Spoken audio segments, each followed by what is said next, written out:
Kemudian jika kan jenengan itu menutup, tetap menutup, baik dirayu, dibuka, tidak dibuka, tetap menutup, baik itu dirayu maupun dibujuk, tetap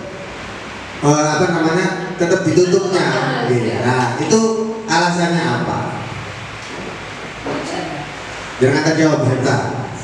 Tetap ditutup. Kenapa? Alasannya apa? Ya, karena ini kan barang yang sangat berarti buat saya. Mereka Sama ditutup. sama ditutup. Karena penting jadi harus dipertahankan. Dunia. Saya buka. Kenapa kamu buka alasannya? Saya kejelian. Baik, terima kasih Bapak Ibu atas jawabannya. Jawabannya sangat luar biasa sekali ya. Oke, dalam kegiatan ini sesungguhnya siapa yang memegang kendali? Memegang kendali atau kontrol untuk membuka atau menutup kepala tangan? Si A. Ya yang mengepar ya. Ya si A. Nah, Yang memegang kendali ya. Yang mengepar. ya, benar ya. Kita sendiri yang memegang kontrol atau kendali atas kepala tangan kita. Apakah kita membuka atau menutup kepala tangan kita tersebut? Setelah dirayu, dan dibujuk, dikasih uang. Karena itu merupakan benda berharga yang menurut Bapak Ibu. Nah, tergantung pada diri kita masing-masing sesuai dengan kebutuhan dasar kita. Kalau misalkan aku butuh uang dirayu, tak buka ayo, bisa. Karena itu kebutuhan dasar. Baik, terima kasih Bapak Ibu. Nah, menurut KHD bahwa tujuan pembelajaran yaitu KHD itu adalah kiajar dewantara, disingkat KHD.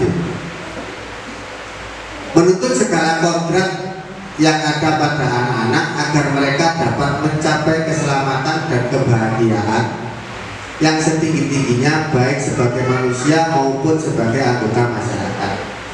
Oleh sebab itu, pendidik itu hanya dapat menuntut tumbuh atau hidupnya kekuatan kodrat yang ada pada anak-anak agar dapat memperbaiki lakunya, bukan dasarnya. Lakunya hidup dan tumbuhnya kekuatan kodrat tanah. Jadi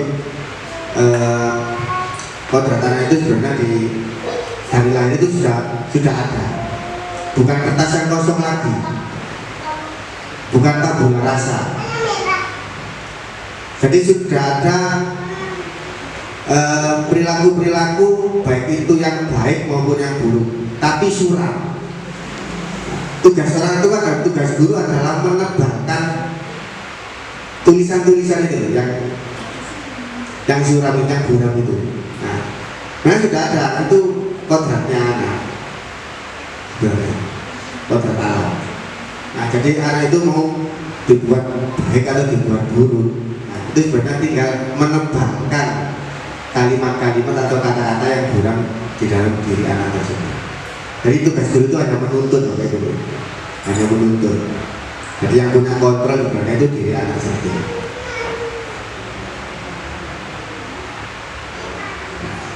Sekarang perubahan paradigma dari kontrol. Nah, ilusi kontrol. Ini adalah ilusi kontrol. Yang pertama yaitu ilusi guru mengontrol murid, ilusi bahwa kritik dan membuat orang merasa bersalah dapat menguatkan karakter, ilusi bahwa semua penguatan positif efektif dan bermanfaat, ilusi bahwa orang dewasa memiliki hak untuk memaksa. Nah, dari kesemua keempat ini adalah sebuah ilusi. Bisa dikatakan bagaimana tidak benar. Nah, kemudian perubahan paradigma stimulus respon dengan teori kontrol. Nah, siapa sesungguhnya yang memiliki kontrol?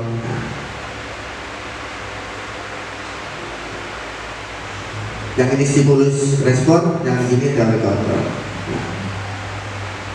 Realitas atau kebutuhan kita itu sama, padahal sebenarnya realita kebutuhan kita itu berbeda. Jadi kebutuhan anak itu berbeda. Semua orang melihat hal yang sama, karena setiap orang memiliki gambaran berbeda sesuai dengan dasarnya. Kita mencoba mengubah orang agar berpandangan sama dengan kita. Biasanya kan seperti itu ya. Untuk teori kontrolnya, kita berusaha memahami pandangan orang lain tentang dunia. Perilaku buruk dilihat sebagai suatu kesalahan. Untuk teori kontrolnya, semua perilaku memiliki tujuan. Jadi semua perilaku manusia itu memiliki tujuan baik, perilaku baik maupun perilaku yang negatif atau buruk. Betul itu mempunyai tujuan, kan begitu katanya. Kenapa apa tujuannya mencuri? Kan jelek, kan hal negatif. Mungkin ada sesuatu hal kurangan uang atau dia tidak bekerja dan lain sebagainya. Orang lain bisa mengontrol saya, padahal hanya Anda yang bisa mengontrol diri sendiri. Saya bisa mengontrol orang lain, Anda tidak bisa mengontrol orang lain. Pemaksaan ada pada saat bujukan gagal. Kolaborasi dan konsensus menciptakan pilihan-pilihan baru. Model berpikir menang kalah. Jadi untuk teori kontrolnya, model berpikirnya menang-menang, tidak ada menang, tidak ada kalah.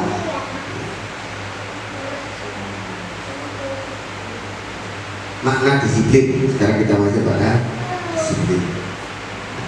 Berasal dari bahasa Latin disiplina yang artinya belajar. Dia bisa disiplina, model. Bisa sekarang guru bahasa Inggris, KR, toh, pakai kocok moto. Kemudian makna asal dari kata ini berkonotasi dengan disiplin dari murid-murid Socrates dan Plato. Disiplin membuat orang menggali potensinya menuju sebuah tujuan apa yang dia hargai.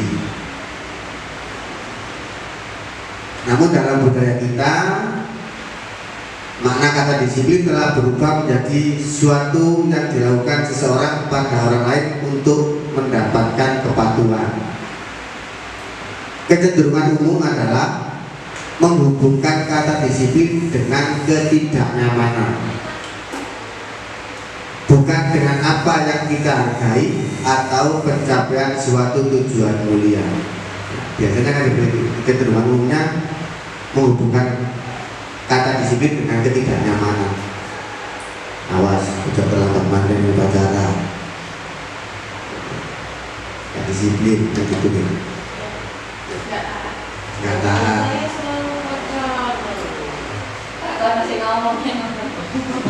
Oh iya, adanya biasanya kan seperti itu. Makanya timbul itu dari diri sendiri.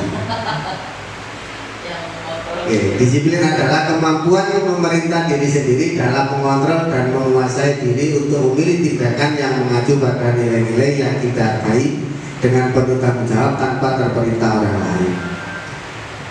Aku terlambat berarti aku awal diri gak disiplin, kan itu teorinya. Si ngomong gak disiplin. Iya.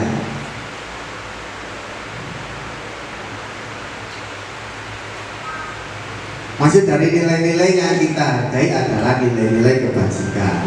Sifat-sifat positif manusia yang memerlukan tujuan mulia yang ingin dicapai setiap individu. Itu adalah nilai kebajikan, nilai-nilai yang baik. Tanggung jawab, disiplin, menghormati orang lain, berempati, mungkin untuk kesehatan, membantu untuk sesama. Itu nilai-nilai kebajikan.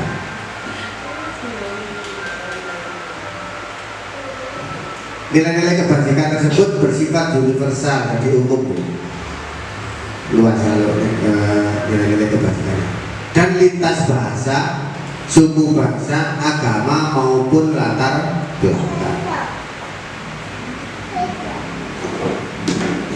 Setiap perilaku atau perbuatan memiliki suatu tujuan. Ini dari Dr. William Glasser pada teori kontrol 1984.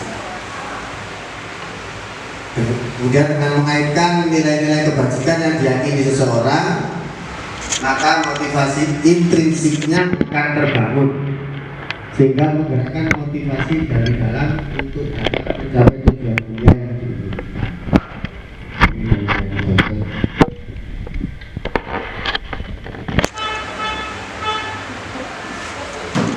Nilai-nilai kebajikan yang ingin dicapai oleh setiap anak Indonesia kita kenal dengan profil pelajar Pancasila. Ada 6 dimensi. Yang pertama yaitu beriman bertakwa kepada Tuhan Yang Maha Esa dan berakhlak mulia. Yang kedua mandiri. Yang ketiga bernalar kritis. Yang keempat berkebinekaan global.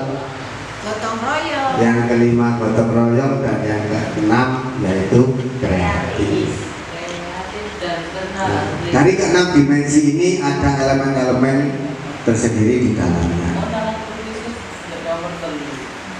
Dibolak-balik boleh. Karena kebutuhan dasar manusia. Ini adalah kebutuhan dasar manusia, ada 5. Bertahan hidup, kasih sayang, rasa berterima, diterima maupun ditolak, diterima ya. Kan itu kan diterima. Aku seneng ya itu diterima, kasih sayang ya. Kalau ditolak kan bukan kasih sayang namanya. Kesenangan, kebebasan dan penguasaan. Ya. Karena yang pertama kebutuhan bertahan hidup. Kebutuhan bertahan hidup. Kebutuhan bertahan hidup survival adalah kebutuhan yang bersifat fisiologis untuk bertahan hidup, misalnya kesehatan, rumah, dan makanan.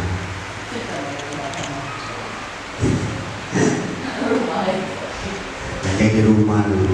Kalau dalam kebutuhan pokok itu kan di pelajaran ada 3 sandang pangan papan. Kebutuhan biologis sebagai bagian dari proses reproduksi kurang tinggi. Termasuk kebutuhan untuk tetap bertahan hidup juga, kebutuhan biologis.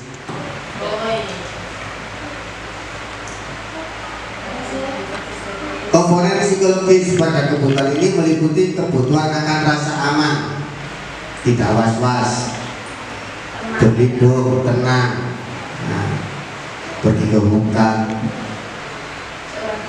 orang diri takut, ada harimau, ingin, supaya rasa aman. Psikologisnya tidak takut.